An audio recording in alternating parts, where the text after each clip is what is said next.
We're going to do a quick overview of the Supreme Court, of the judicial branch, actually.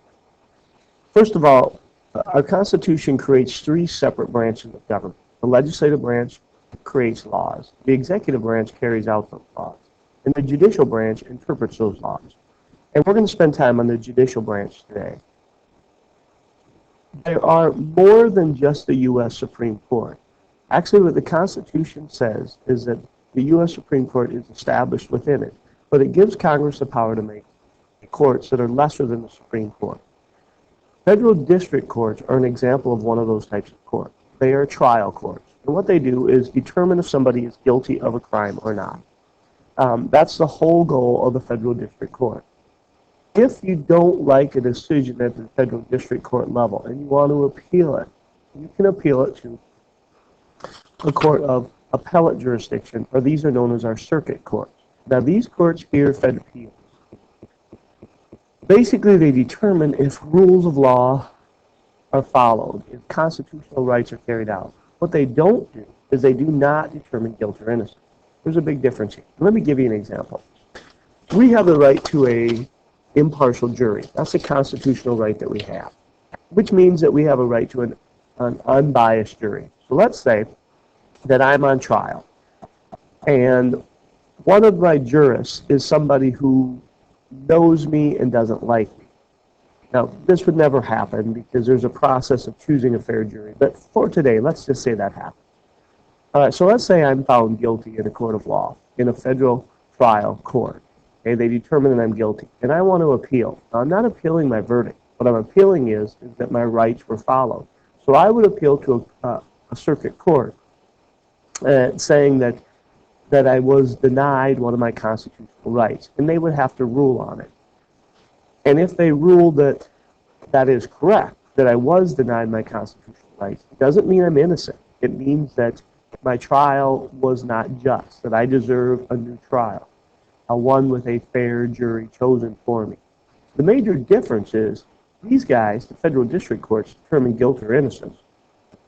They have a judge, a jury, witnesses. These are the kind of courts that we see on TV often. Federal appellate courts just have three judges, and those three judges listen to the arguments and make a determination if rule of law was followed, and they make a decision. For the most part, we're going to spend time on federal circuit courts or courts of appeals in this class. Probably we're going to spend most of our time with the U.S. Supreme Court. The circuit courts, though, there's different circuits throughout the United States. So we live in South Dakota. We're in the 8th Circuit. So if we're tried in a federal court in Sioux Falls, South Dakota, and when we want to appeal it, we would appeal it to the 8th Circuit Court. Only reason I say that is sometimes we read cases, and it'll say the 10th Circuit Court ruled this. Well, I want you to know what that is. But I also want you to know that that's not the final road. The final place a case can go is the U.S. Supreme Court. If a case is a state case, it's going to have to start out in a state court of original jurisdiction or a state trial court. And then you can appeal it to a state court of appeals or the state Supreme Court. Every state has one. And then you could appeal it one step farther to the U.S. Supreme Court. There's nowhere else you can go. If it is a federal crime, you'd be tried in a U.S. district court. You could appeal it to a court of appeals, and then you could finally appeal it to the U.S. Supreme Court. You can't cross over. You can't go from a state court to a U.S. Court of Appeals. But all cases could end in the U.S. Supreme Court. They have the final say. And that's what we're going to look at today. The U.S. Supreme Court is, for the most part, an appellate court, though they do have some original jurisdiction.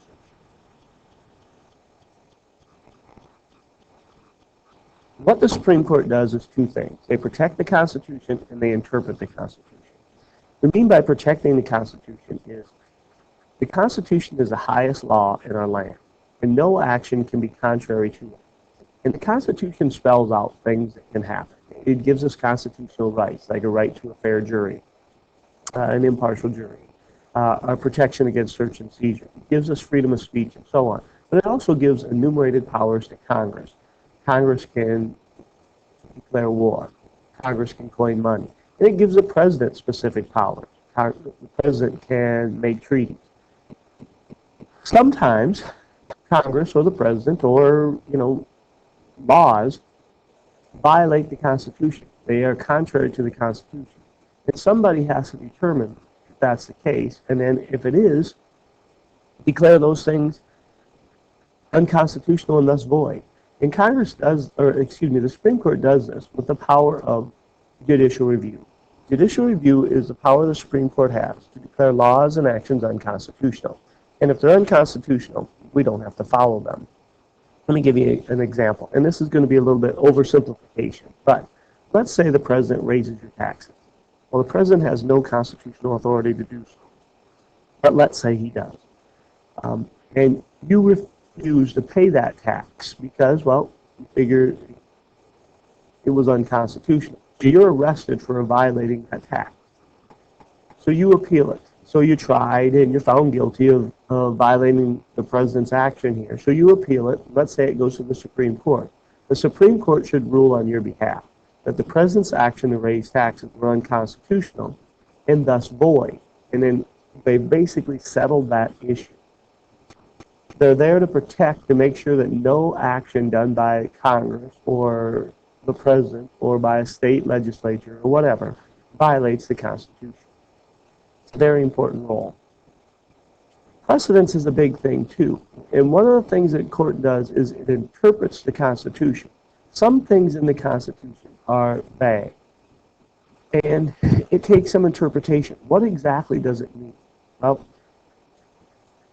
they really wait till a case comes before them and they settle that one particular case. And when they settle that one particular case, they write down their opinion, their reason why.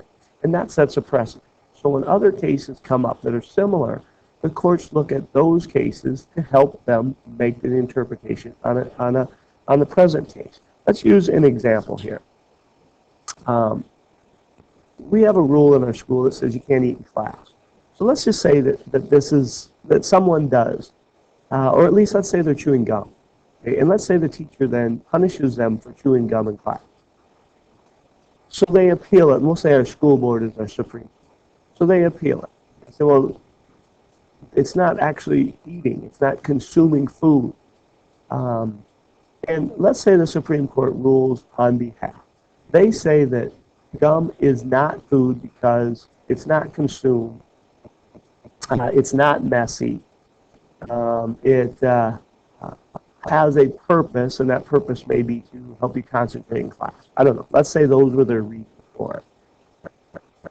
Okay, so they've settled this issue. They've interpreted eating in class only very narrowly, only that gum is acceptable, that it is not food.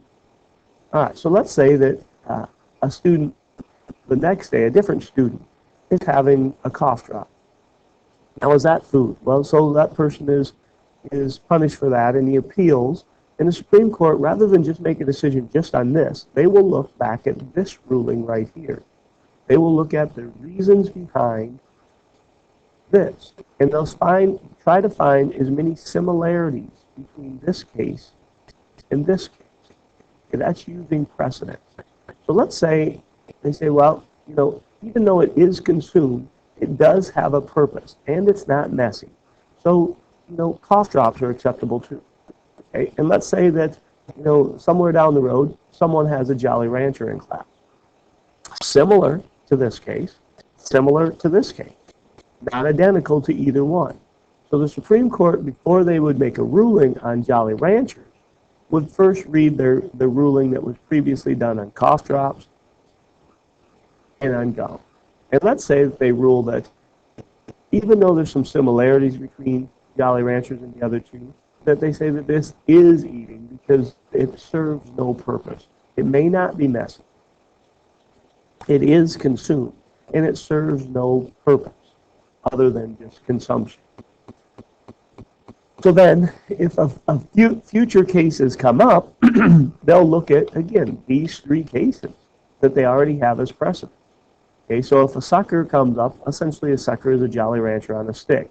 For consistency's sake, they should rule that this is not legal either, that students don't have the right because it has more attributes of a Jolly Rancher than it does maybe a cough drop or gum. And then as other cases come up, they should be able to look at previous cases, help them make a decision. What they're doing is two things. First of all, they're interpreting the Constitution at a step-by-step basis, or I should say a case-by-case basis. They don't sit down and say, all right, let's just figure out what the Constitution means and write a bunch of stuff down. They wait until a question has been brought to them, and then they answer that particular question. And they give us their reasons why they answered the question the way they did. And that case then sets a precedent. So when similar cases come up, they can look at those previous cases. It gives us consistency.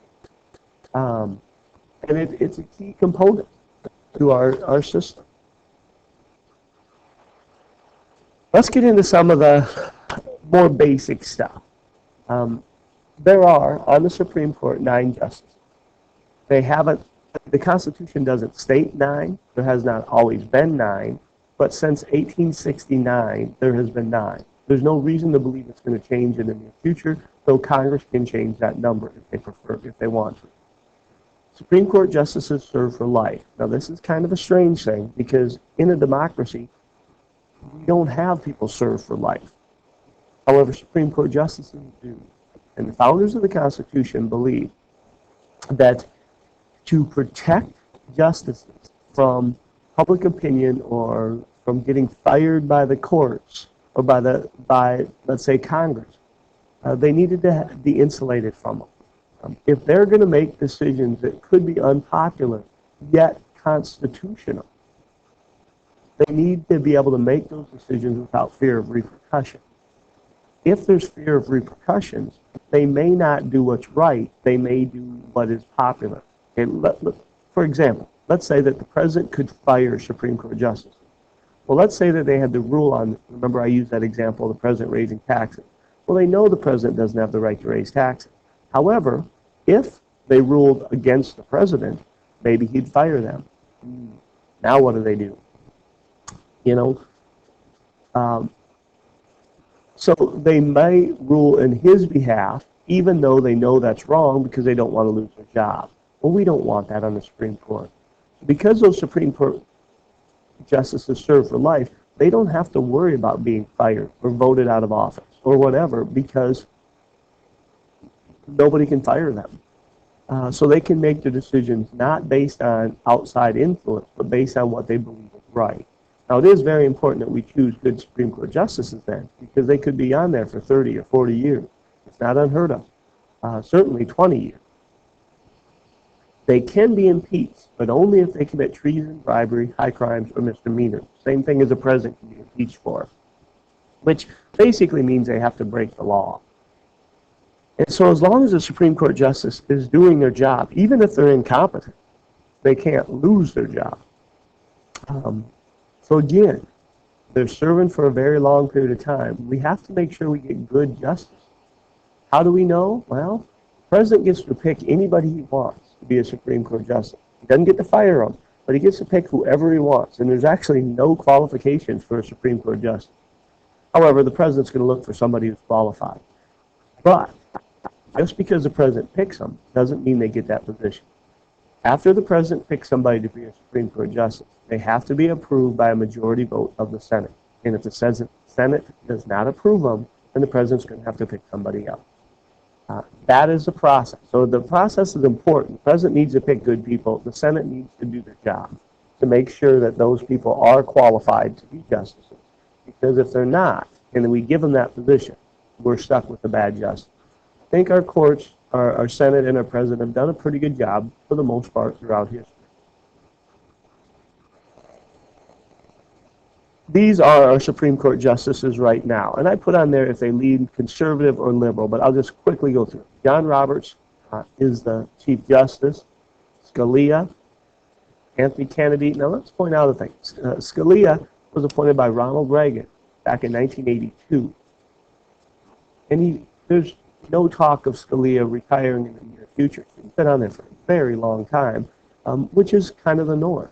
Anthony Kennedy in 88.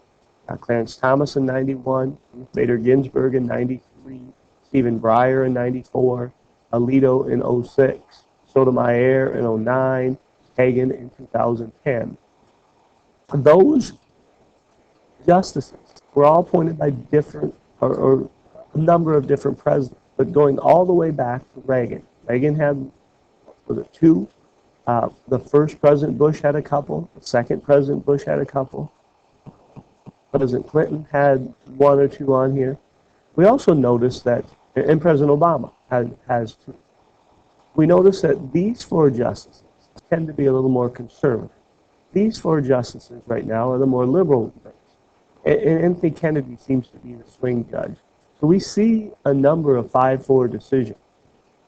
But these four judges voting together in a block, and these four judges voting together in a block, and Kennedy voting on one side or the other and seeming to be the deciding vote. It's not always the case, but in a lot of the 5-4 decisions we see on the court, those are the blocks that we see. How do cases get to the Supreme Court? Well, first of all, they don't have to take every case. They get requests to hear thousands of cases each year, and they don't hear them. For the most part, they choose somewhere between 100 and 150 each term. They choose the cases that they feel are the biggest, the most important, or if they've been settled different at the lower court level. They don't have to tell us why they choose a case or why they deny a case, but they do choose somewhere between 100 and 150 typically. If 4 of the 9 justices want to hear a case, then they will hear it. It'll be put on their docket, their list of cases that they will hear. And then eventually they'll hear that case. And when they hear the case, they hear 2 cases a day, Monday through Wednesday, and their term is from October to June. Each case typically lasts an hour, and each side gets to present their case. What will happen is the lawyers from one side will argue a case, and they'll start, and they'll present their side, and the justices will stop them and ask for clarification, question them on different stuff. And after a half hour, even if they're not done with the spiel, that lawyer is done, and the other side gets to go. And the same thing applies. Now, you might say, well, an hour to consider a constitutional issue doesn't seem that much. Well, you got to realize that the Supreme Court justices are very familiar with the cases that are come before them. The lawyers have turned in briefs to the courts previously. The Supreme Court justices have looked at precedence cases. They're very well versed in this particular issue. So really this is just a clarification. They may have already had their minds made up on how they would rule on this case. Either way, they listen to the case. Eventually, the justices will get together and they'll vote on that case. The 9 of them will get together. Now, it's not like a jury where they leave, they make a decision, they come back, and they announce it. Instead, they will, on their own time, make their decision and then meet as a group. And then they'll vote. And it takes a majority vote. So whichever side has a majority, that wins. And then that majority will then write their reasons for it. And I'll get into opinions here in a second. But it takes a majority vote to win. So if 5 vote that, let's use the gum, that gum is acceptable in class, and 4 vote that it's not acceptable in class, then it's acceptable in class. Then they'll choose somebody in the majority to write an opinion. And after that opinion is written and then approved by the judges, they'll announce that. And that'll be a few months later. And they'll announce it, and they'll give us their written opinion. And then it sets a precedence for other cases that will come before them that are similar. Now, there are 3 types of opinions. The majority opinion is a winning opinion, I guess. And if it's a 9-0 group, that's the only opinion there is. But if it's, let's say, a 5-4 or a 6-3 or whatever, somebody on the majority side, typically the Chief Justice, if he's on the majority, will write that majority opinion. That's the one that we look at. That's the reasons why. Remember the gum? Why was gum acceptable? Because it had a purpose. It wasn't consumed. Think of those being the reason why. That would be applied in the majority opinion. If there is a losing side, if it's a 7-2 decision, those on the losing side can write the dissenting opinion, which is basically the reasons why they disagree with the majority. It's not really all that important of an opinion in the whole scheme of things. We look at the majority opinion as precedents. But the dissenting opinion allows those in the minority to at least express their reasons why they disagree with the rest of the court's decision. Sometimes we'll see a concurring opinion which agrees but for a different reason. Let's say that you like summer. You say, well, I like summer because there's no school. And somebody else says, well, I like summer because it gives you the chance to play baseball. Both have reached the same decision. You like summer, just for different reasons. And that's what a concurring opinion is. It reaches the same conclusion, but just there's different reasons behind it. We usually see that more with the dissent than the majority. And so the Supreme Court writes those opinions, and those opinions then, the majority opinion especially, sets the precedent. That's how they interpret the Constitution. That's how they protect it. Their job is vital. The Constitution is our key in the protection is the most important law of our land. We have to have a way to protect it and interpret it, and that's what the courts